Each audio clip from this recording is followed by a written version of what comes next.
Welcome to Regulatory Ramblings.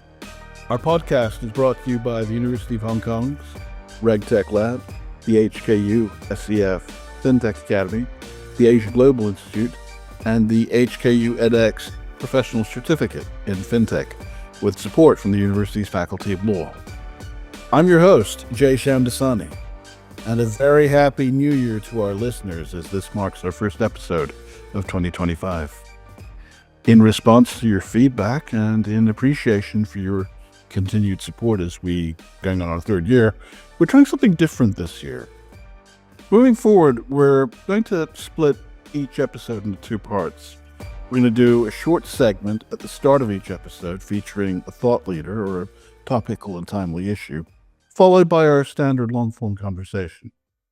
It's our aim to provide you with more information, insights, condensed into an hour.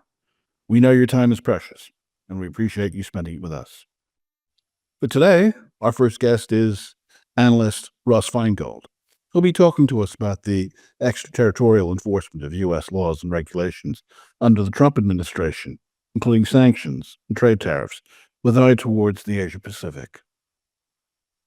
Following that, we'll be chatting with Ben Hammond, managing partner of law firm Asher's Hong Kong office, on the city's new Stablecoin Bill. Ben's a partner in the firm's financial services and regulatory group and leads its non-contentious regulatory practice in the territory, where he advises clients on a broad range of transactional and non-transactional regulatory areas. But first, Ross Feingold.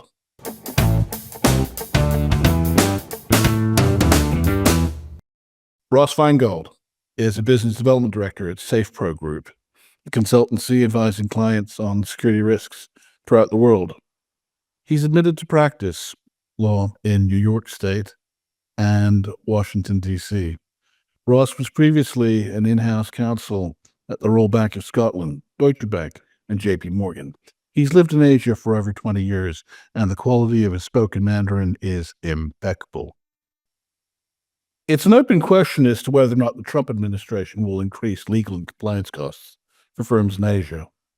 With Donald Trump set to return to the White House on January 20th, many in this region are jittery to see how he'll handle his second time round to the Oval Office.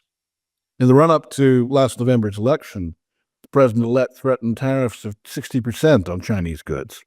He has since followed up by saying he would issue the first of, quote-unquote, many executive orders, including a 10% tariff on Chinese exports. Worse still, President Trump threatened the BRICs nations that should they make any move to either undermine or dump the U.S. dollar for trade purposes, the action from his administration will be severe.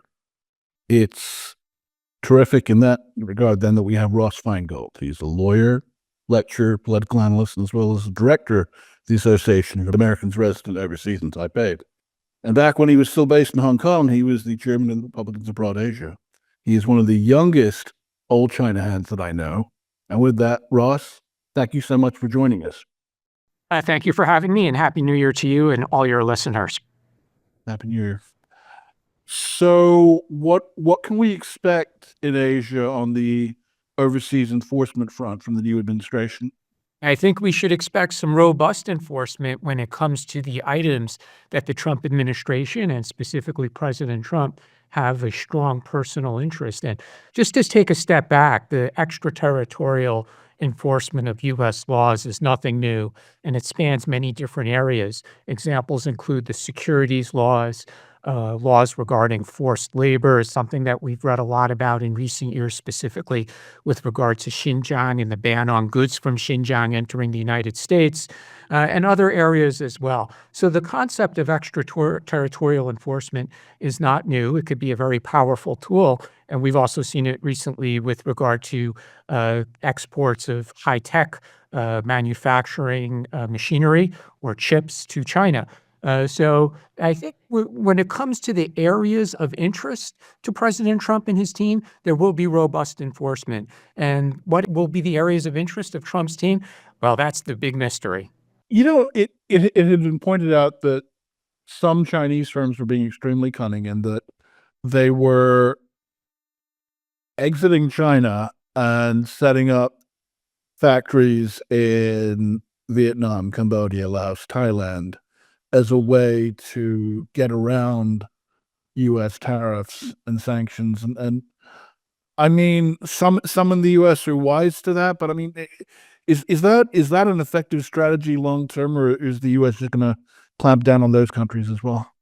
Well, keeping in mind, regardless of what industry we might be talking about, industry tends to move faster than governments. So that's why we saw some Chinese companies diversify their manufacturing locations in order to avoid higher tariffs that were applied to made in Chinese goods, first under Trump and then maintained under President Biden. But I think eventually the US government will catch up to that, whether it's the executive branch, the White House, the U.S. Trade Representative, or the Commerce Department, or the Treasury Department, or Congress. So I think that you framed it correctly. Is it a good long-term strategy? The answer is probably no, even if it worked as a short-term strategy for the last 5 years. How does one then appease the Trump administration? How does what's an effective negotiation strategy in dealing with such a strong-headed administration that's adamant about its goals and executing them? Well, one of the ways that's easier said than done would be to move manufacturing to the United States. And we've seen that with some of the chip companies, most notably TSMC, which is building 3 fabs in Arizona, Samsung, which is building a fab in Texas, and there are other examples in the tech industry as well. So to please the Trump administration, the easiest way would be to build manufacturing in the United States. Again, that's easier said than done, and it's obviously not cost effective in many cases because of the higher cost structure in the United States.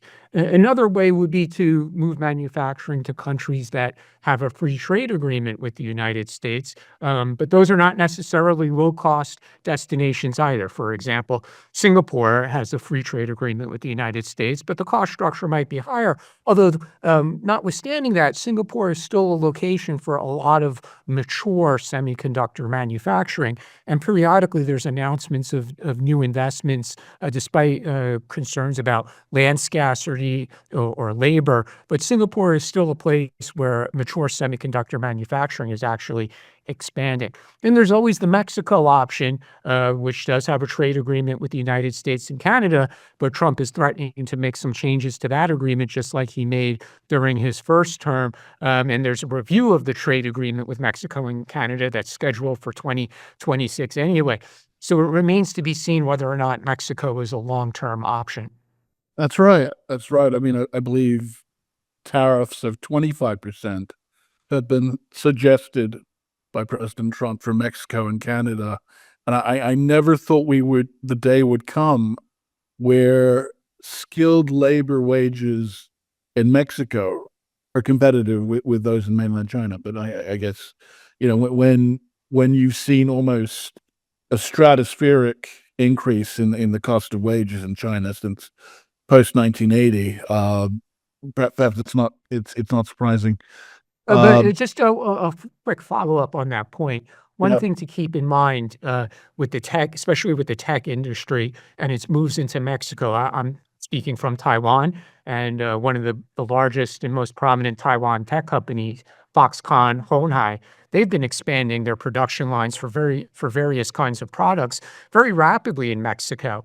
But when they move into Mexico today versus moving into China many years ago, tech companies have the advantage of going into Mexico with a lot of automation from day one, as opposed to having to rejigger their production lines to add more automation and release some of the labor that they needed to have in the past. And that becomes a very sensitive issue when suddenly in China you're telling the authorities, I don't need as many employees as I had in the past. But when they go into Mexico now, they're going in with a lot of automation. So that does factor into their evaluation, even if wages in Mexico have approached wages in China. and the other thing is, I mean, just anecdotally from some of the businessmen in Hong Kong and that I've spoken to that have factories in China, that getting into China is easier than getting out. The administrative roadblocks that they've faced in terms of trying to extricate themselves from China have been immense, and they're being told they have to pay more than they thought they were on the hook for in terms of severance payments, and understandably, Beijing doesn't want manufacturing to leave China, but it's a bit of a quandary, and I guess such is the price of doing business in China. Well, certainly something in China's what I call its toolbox when they're dealing with foreign companies or Taiwan companies is they could do an audit. It could be a tax audit. It could be a labor policy audit. It could be environmental audit. And they could use all of those tools when companies are trying to exit as well. So yes, it can make exiting very difficult until you're actually able to release all your employees, close the facility, and most importantly, extract your cash. Oh yeah, totally. To say nothing, of the repatriation of funds, that they're facing a crunch when it comes to forex, and they certainly do not want greenbacks leaving China. We come to the topic of sanctions, and with the Ukraine war entering its third year, things heating up with Iran, it stands to reason we're going to expect more robust sanctions enforcement.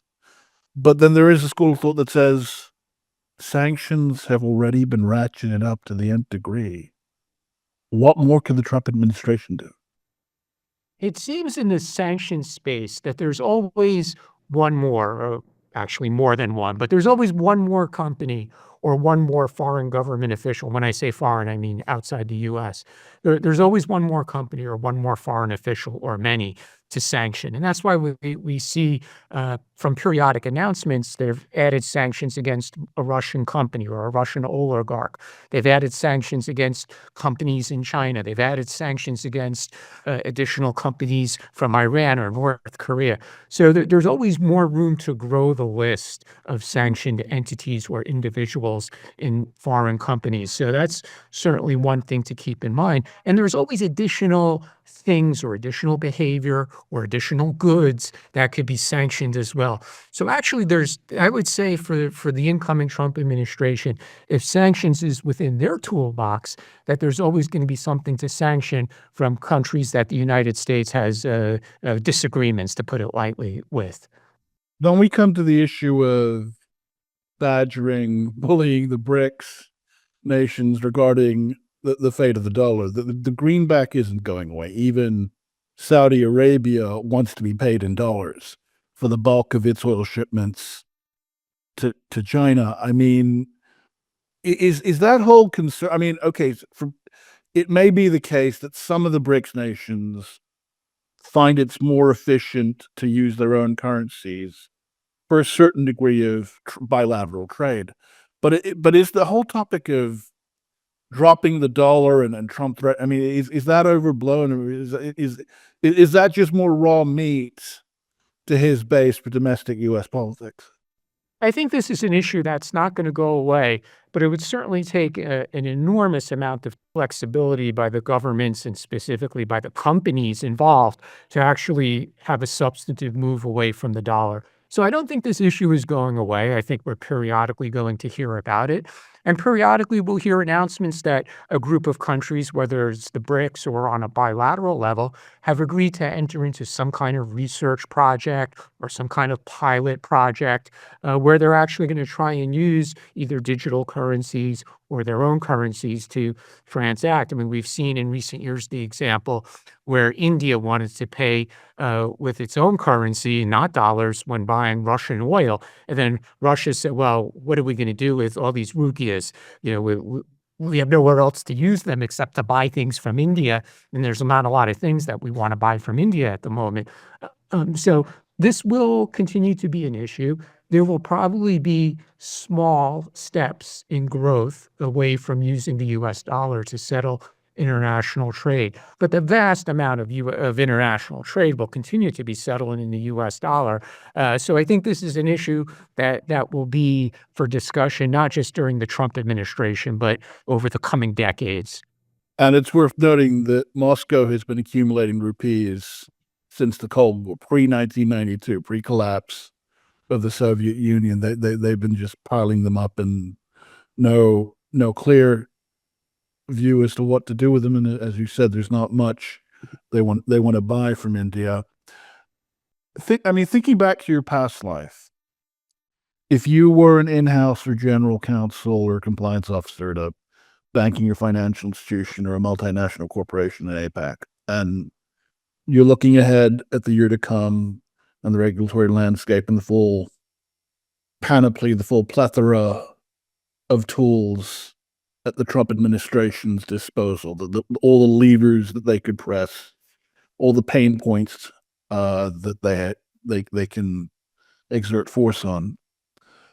What would be your main advice to someone like that sitting in their office in Hong Kong or Singapore, elsewhere in the region? But I'm mainly thinking about your major financial hubs in Asia. What would be your main advice to them in terms of preparing for what the next iteration of the Trump administration might dish out? I think we would have to have robust internal systems in place to ensure that we're not doing business or facilitating transactions for sanctioned companies or individuals or anything that falls within the anti-money laundering space. And we know from past experience, just in the past 20 years, the long list of very large global banks that had to pay enormous settlements to U.S. regulators because they were still doing business with sanctioned individuals or sanctioned companies or facilitating transactions, which were basically money laundering transactions. Some of the largest banks in the world have paid billions of dollars in fines to the United States regulators. And every time they find themselves in this situation, they promise to do better, but then some of the institutions get caught a second time. And part of the reason is there's a lot of turnover in institutions. Often in the financial world, people frankly have short memories and they don't remember the last time that their own institution got involved in this kind of situation and found itself in trouble for money laundering violations or doing business with sanctioned entities. So it seems to be a recurring problem, and that financial institutions can never seem to have a sufficiently robust system. And a more recent example here in East Asia, we saw with the money laundering scandal that occurred in Singapore, of all places. We think of Singapore as a place with very strict laws and regulations, and yet banks were facilitating billions of dollars of transactions, which were basically money laundering. And the regulator ultimately caught up and was not too happy. So I think banks need to be very careful that they're not doing business with sanctioned entities or helping to launder money from that list of countries or the individuals or companies from those countries, and that includes Russia, North Korea, and anyone else who's on that blacklist.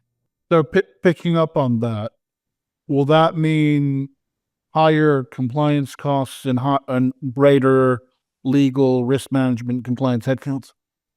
I think if you want to stay on the safe side, then definitely. And also, in addition to just having headcount in compliance or legal, you have to do internal training. And often there's some tension. The business people want to make money. They want to bring in new clients. They want to facilitate transactions. And sometimes there is an internal tension between, for the legal and compliance side to be being business facilitators or being hindrance to business. But when it comes to this anti-money laundering space or doing business with sanctioned entities, again, I can't emphasize enough. We've seen many institutions get into serious trouble that costs them billions of dollars in fines. And it turns out to be a recurring problem. We can almost guarantee that in the next 4 or 5 years, there's going to be another major financial institution that will be fined by U.S. regulators for violating money laundering or sanctions rules. Interesting to hear you say that. I mean, sanctions is really mushroomed and just grown into a field in its own right. I don't think, I mean, to the point that it's a specialization, it's a profession in its own right. I don't think it's just an adjunct of AML, anti-money laundering and counterterrorism financing anymore. Yeah, you may very well be correct, especially with the growth in sanctioned individuals and sanctioned entities, whether that's Russia, North Korea, Iran, China. I mean, China would be a perfect example because the list of entities that the U.S. is saying you can't do business with from China keeps growing.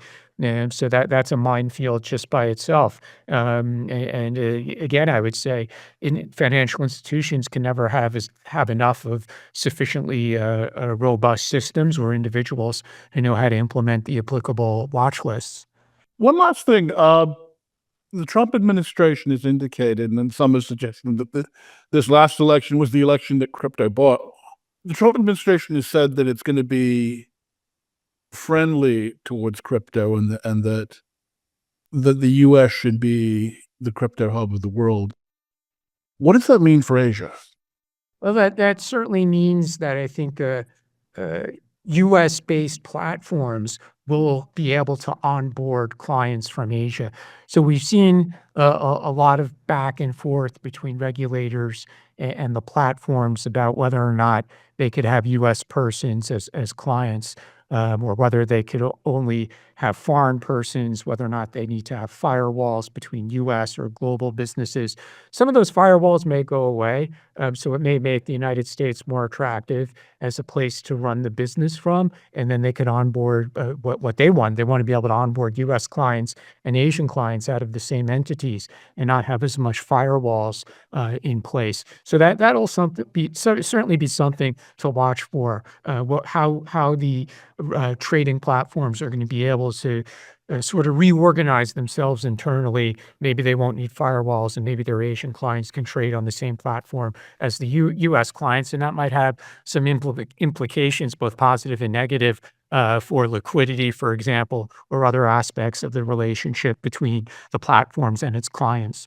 As you said, the securities rules have always, the presumption has always been extraterritorial enforcement. That's been the view of the SEC. And so I was thinking of the analog to that as applied to crypto, given that the SEC, the agency that's spearheading crypto regulation in the U.S. So it'll be interesting to see what pans out. Any other predictions, prognostications for the coming year? I think President Trump is going to be very focused on trade issues. He clearly has a passion for that. Other issues that exist in the business relationship or the political relationship between the United States and other countries, that might be left to Trump's team. But when it comes to trade and trade deficits, it's something that President Trump has a passion for. So I think we'll see some very quick movement from President Trump on trade-related issues. Ross Feingold, thank you so much for your time. Thank you. And we'll be right back.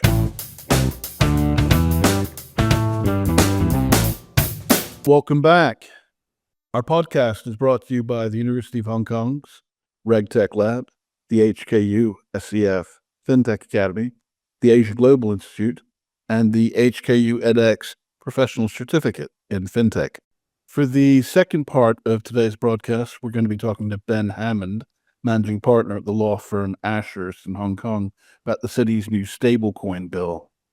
Hong Kong is getting closer to experiencing the many applications of stablecoins, from domestic payments to cross-border trade settlements. A bill covering the digital currency winds its way through the Legislative Council. It was gazetted on December 6th and had its first reading on December 18th. The government's proposed Stablecoins Bill is therefore close to becoming law as the city moves to balance financial stability and consumer protection while advancing its virtual assets agenda. Stablecoins are digital assets issued by private entities that maintain a fixed value relative to a government-issued fiat currency or other reference rate. Generally, they've served as a bridge for transactions involving digital assets on blockchains, which can't directly interact with fiat currencies. Potential stablecoin uses could include automating incentives, rebates, or loyalty points in digital wallets like the Octopus program, or by using stablecoins' programmability or the ability to input rules and data in the blockchain. Additionally, stablecoins can provide access to new investment avenues like tokenized funds, which use the blockchain for sales and redemptions, where assets under management are expected to climb to about $600 billion in the next 7 years, from $2 billion at the end of 2024, according to a report from Aptos Labs, Boston Consulting Group, and Invesco. Again, today's guest, Ben Hammond, is also a partner at Ashurst's Financial Services Regulatory Group. He leads its non-contentious regulatory practice in the territory where he is based and advises clients on a broad range of transactional and non-transactional regulatory areas. With his extensive experience in digital economy matters, Ben has advised clients across a broad range of regulatory areas, most notably in February 2023 when he advised Goldman Sachs on the use of its tokenization platform, GSDAPTM, for the issuance of an 800 million Hong Kong dollar tokenized green bond for the Hong Kong government. It was the first tokenized green bond issued by a government globally. And in February of last year, Ben led a team supporting HSBC as the platform provider to the Hong Kong Monetary Authority, the city's banking regulator and de facto central bank, on the world's first multi-currency digital native bond offering. And with that, Ben, Happy New Year and thank you for joining us. Happy New Year, AJ. Thank you for inviting me to join your podcast. Exciting times with the new bill. But first, tell us a little bit about yourself, where you're from, where'd you grow up, what your professional background, how'd you end up on the path you're on? Yeah, thanks. So I'm obviously a solicitor, and I've been a solicitor here in Hong Kong for just coming on 10 years. And before that, I was 10 years practicing law in London. That's where I grew up. I grew up in southwest London near Wimbledon. And it's a rather boring individual, really. I had two jobs in my life. First with my firm in London and now with Ashurst in Hong Kong. And I started off as a tax lawyer, but I soon saw the light when the financial crisis came along in 2008. And that's the point at which I became a regulatory lawyer. And that's what brings me here to Hong Kong. Certainly no shortage of work in that domain post 2008. Absolutely not. What got you interested? I mean, you're knowledgeable on digital matters pertaining to the digital economy, but what got you interested in crypto? How did you segue into that little niche, which is in and of itself specialization, even amongst regulatory lawyers? And pretty diverse range of areas as well. I guess my entry into it really it's twofold. One is that when I look at what's going on in financial services, look at the way it's evolving, seems to me that the new technology, the use, the application of technology, means that really the global economy, the global financial pipes are being replumbed. Use as a mix of metaphors being rewired. And so really, in order to be able to be a regulatory lawyer, to advise the clients that I and Ashurst advise, whether that's banks or brokers or whatever sort of area of the market our clients are acting in, one's really got to understand the nature of both the assets which they want to hold and interact with, the assets and the transactions their clients want to be doing, and also, frankly, if people want legal services, they want to be getting advice on things they don't know. And so this is a sort of rather interesting and new area that, many of our clients themselves don't have that sort of, full expertise on because it is new to them. It seems to me that that's kind of what led me into it, I suppose, that demand for it. But I think what I find fundamentally most rewarding around it is that it is an area that really is challenging the very sort of basis of many concepts of law, and by which I mean that really at the heart of most questions, it seems to me, around digital assets, virtual assets, crypto, however one wants to describe them, as a sort of broad sort of range of digitally driven assets, asset classes, is the fundamental questions of what is property in law. I mean, we've grown up, and certainly I grew up at law school knowing that there were two types of property in common law, in English law, in Hong Kong law, things in possession and things in action. And it turns out that with these new digital assets, increasingly we're thinking about a third category. And there's been quite a lot of work done by governments, by academics thinking about that. And wherever that lands, I suppose what's most interesting to me, I think, is that that's really sort of black letter, fundamental questions of law, but being, sort of fundamental to real life questions, real life advice, and real life transactions that our clients are doing. And maybe just one point on that. It's a pretty variegated landscape. Yes, there's crypto. I mean, I think many people would also draw a distinction between sort of traditional types of assets, which are being registered, transferred, held on distributed ledger technology or other kinds of blockchain technology. And I suppose digitally native assets, maybe of the nature of something like, Bitcoin, Ether, those kind, which are, as it were, children of, the digital, this digital technology itself. And so on one hand, what you've got, I think, when I talk about sort of replumbing, you've got bonds. You mentioned a couple of jobs we've done recently. We're very lucky to do with our clients, do traditional bonds, but using technology. But then, of course, you've got a whole range of other types of virtual assets, which wouldn't be there but for those, the new technology. And so you end up with not only traditional markets being rewired and replumbed, but we've got new markets being invented. And so I think in the end, that's what's led me into this, the demand from our clients. But fundamentally, I just think it's a really, really interesting area to be involved in. Clearly, it's an emerging field. It's a nascent area. The contours are still being shaped. The parameters are still being influenced.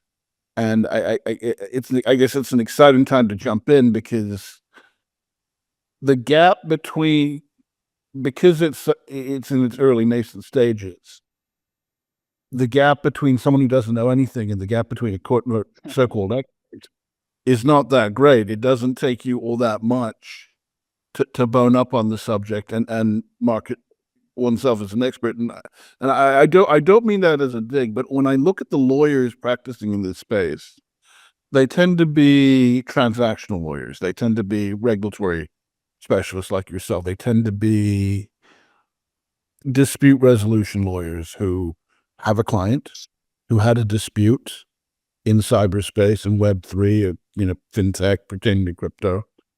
And they became experts, the hard way, through on-the-job training, through trial and error, learning from their mistakes by studying their clients, and given that most lawyers in this space are not techies, generally speaking, my question is, what value do lawyers add in this space, given it's so technical in nature?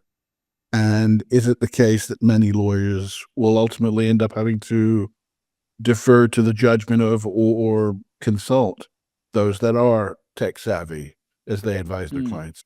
In a sense, the client is getting advice not just on law, but the underlying tech. It's hard to avoid the technology issues inherent therein. And again, what you were saying about creating a third category of property, tangible versus intangible property, I mean, yeah, it seems like it could very well lead to a reimagining of the law. It's an interesting question, AJ. I mean, I don't take that as a dig. I mean, I think it's a very valid question, in terms of what the value that, lawyers can offer. I mean, I suppose though, in the end, and Stablecoins Bill and in due course the ordinance, good example of that, is that the way in which I suppose we regulate ourselves as a jurisdiction, the way the common law works. I suppose there's a couple of points which are relevant to this. First is that maybe common law is a sort of process of trial and error. I mean, instead, common law is the result of precedent. It's the result of judgments from judges in courtrooms hearing the facts of cases and applying legal principles, and thus expanding, as it were, one's understanding of the law and ability to apply it. So that trial and error, it seems to me, is very much the heart of that. And then the question of, well, do we defer to technologists?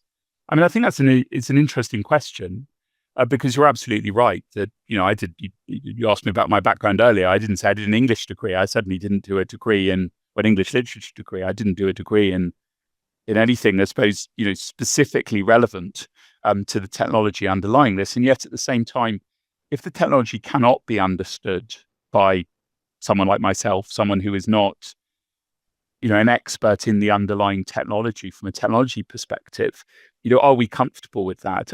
I think the nature of the way in which we mediate between those who are experts in it, those who, dare I say, also are selling the technology, and those who are the users of it, who don't necessarily have that expertise, but still need to be protected.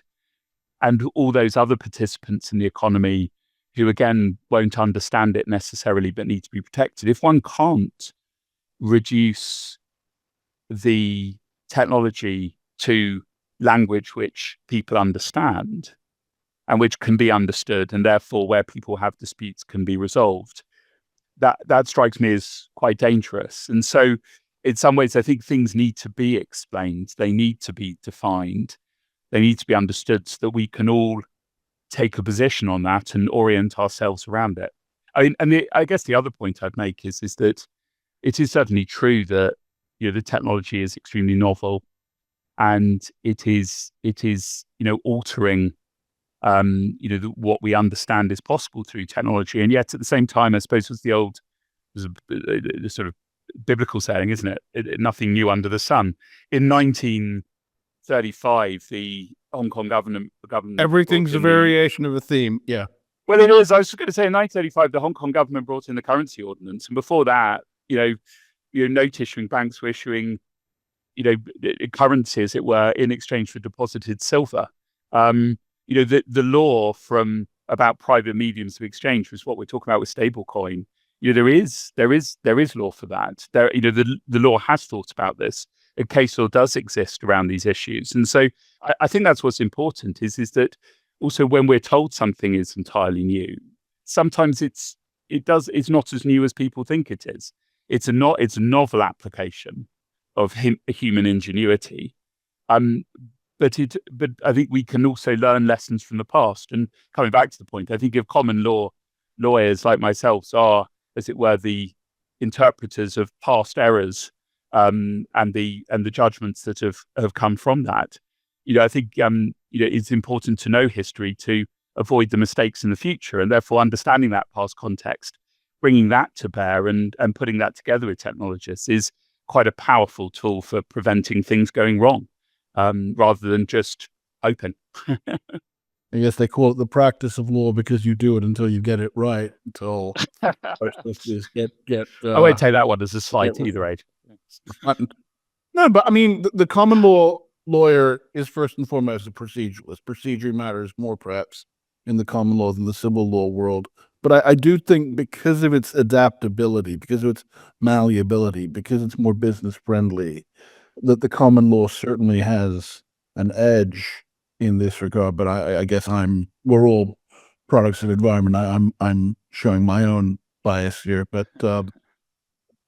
yeah. So in terms of what we have to look forward to, what can we expect from the new stablecoin bill? And I mean, why is it important? How will it move the industry and the overall economy forward? I think it's been trailed for a little bit of time.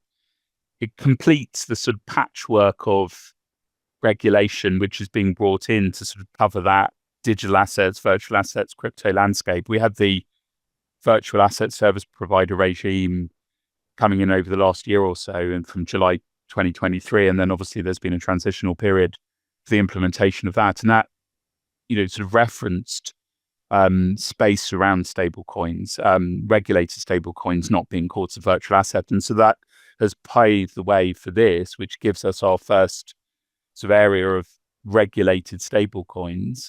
So in that sense, I suppose it's completing a patchwork of legislation covering what previously was or could be unregulated. Covered this a few years ago, and frankly, unless you could, look at a particular digital asset and say, okay, that is an equity or a bond, or it's got those kind of bond-like or equity-like features, or fund-like features, or cash-like features, and then you sort of by analogy said, okay, this is the area of regulation that regulates the analogy. You didn't really have anything specifically on point. So what we've got now is specifically directed stablecoin legislation. And I think the importance of it is there's a number of things apart from just sort of for the sake of it, filling in the gaps. I mean, the first is that Hong Kong is looking to, of course it is, and you mentioned about vested interests. I certainly have one in this as well, but it's maintaining its position as a global financial center. And importantly, if global financial markets are using stablecoin, or at least need the frameworks for it, it is important that Hong Kong provides that. To extend the analogy, I was using of plumbing earlier. If you need to be plumbed into the global financial economy, you need to have the pipes through which the economy can run. And so it's important we have that. The second point, I suppose, is by defining what is regulated or can be regulated, it also creates a bit of space from that which is kind of pushed out and can then for either be restricted or proscribed. So, one of the areas here is to be clear is this is regulating fiat referencing stable coins. So these are stable coins maintaining a stable value against currency or specific currencies rather than, and through, the holding of the assets themselves to back them rather than, which has been quite, well covered in the news, some of the more sort of algorithmically purported stable coins. So that's one other area it creates that distinction. And then I guess the last and most sort of practical one is there is currently a sandbox with 3, stable coin projects being evaluated by the MA. And this also gives them somewhere to go when they come out of it into a regulated world in which there is legitimacy and confidence around the use of it, which in the end, if a stable coin is to be used as a kind of form of, as it were, private money or medium of exchange, confidence and legitimacy are sort of vital to them really being able to be used. So I think as I say, I think it's important systemically. It's filling in a gap, but it's also creating legitimacy and creating a sort of bit of a platform on which to build. I guess the next thing that pops into my head is, why did it take so long? Or is it the case that the slow deliberative approach is to be expected by established jurisdictions that have, deeply rooted legal systems like Hong Kong and Singapore, whereas Dubai, where I'm at right now, they can overnight by royal fiat say this is how it's going to be, and so it is done. I mean, when one thinks about how quickly they created VARA, the world's first virtual asset regulatory authority, of course, then that's leading to claims that they've perhaps been too acquiescent, too accommodating to the industry, that they've bent over backwards too much, and the 2008 certainly taught us self-regulation is as good as no regulation at all, and certainly in the minds of many. So is there a reason to that slow deliberative process with Hong Kong, or is that just a quirk or an aspect of the system we have to accept that's the system we have because we don't jump on the bandwagon easily? We think through things and then we act. It's an interesting question, AJ, because I suppose on the one hand, actually, you might look at this and say, gosh, it's actually moved very quickly. I mean, you're right. I mean, others have created frameworks more swiftly. And we know when one looks at other jurisdictions, you can also see jurisdictions that are a lot more unified, maybe because there is a single regulator and, really they're just plugging in sort of additional rules sitting under their framework to cover a new asset class, but the same regulator. Whereas we'll see in Hong Kong, we've got a number of regulators, the SFC, the Securities and Futures Commission, regulating virtual asset service providers. And so therefore many virtual assets. You've also now got the monetary authority, the Hong Kong Monetary Authority here for, in relation to stable coins. So and that's, a feature of the Hong Kong landscape. So you've maybe got more stakeholders there. But yes, I mean, I suppose it's also the nature of a common law system in which law is made not at the, as was, not by any single group or individual, but by a process that it needs to go through. I mean, if you look back over this, I mean, I suppose the Financial Stability Board, so at a global level, they published their final paper around stablecoin, the recommendations, only in July 2023. And that was around the same time the virtual asset service provider regime was coming in. It was the end of 2023 that the consultations on this, now the bill, started. They were finished up in the summer, and we've got the bill by the end of this year. So, I mean, on another measure, I think you could say, so actually it's only taken a year and a half since the FSB's recommendation. So I suppose maybe in the grand scheme of things, if this is a big change and a long-term change, what is a year or two in the grand scheme of things, I suppose. Yes, because it's still early days. People have likened this to the early days of the internet. So, okay, Yes. Stablecoin bill will pass. Everyone expects it to. It will add another component to the city's growing body of financial law. And the expectation is it will mean adding to the regulatory compliance burdens that legal and compliance staff at banking and financial institutions have to deal with, should they choose to deal in such instruments. What will it mean from a compliance perspective? Will it mean more compliance expense? Will it mean greater headcounts as people seek to recruit more crypto compliance experts? What are your expectations? I was sort of thinking about this question as you were asking it. I mean, I think the most impacted are likely to be those who are currently unregulated, who need to become regulated or frankly close their business if they don't go into the transitional regime. They will need to, if they're going to get licensed as a issuer of, or want to become a licensed issuer of stablecoin in Hong Kong, doubtless they will need to recruit. And actually, when one looks at the virtual asset service provider regime, and when that was brought in recently, there was a bit of a squeeze really on expertise there. Those that have that sort of nexus expertise between the technology and the regulatory system. I think for many already regulated market participants, whether or not they're SFC licensed corporations or authorized institutions, banks, actually I'm query the degree of sort of increase of imposition here for two reasons. The first is that actually for some time now, the Monetary Authority and the SFC have been quite focused on any kind of sort of virtual asset exposure in institutions. And so already, even where they haven't been regulated, many of our clients have already been really put to task to engage with these assets where they are. And so they've got pretty well developed, where they are engaged with them, pretty well developed infrastructures and internal expertise to handle it, or at least developing already. And I would query whether or not this will itself provide much of a incremental increase in that.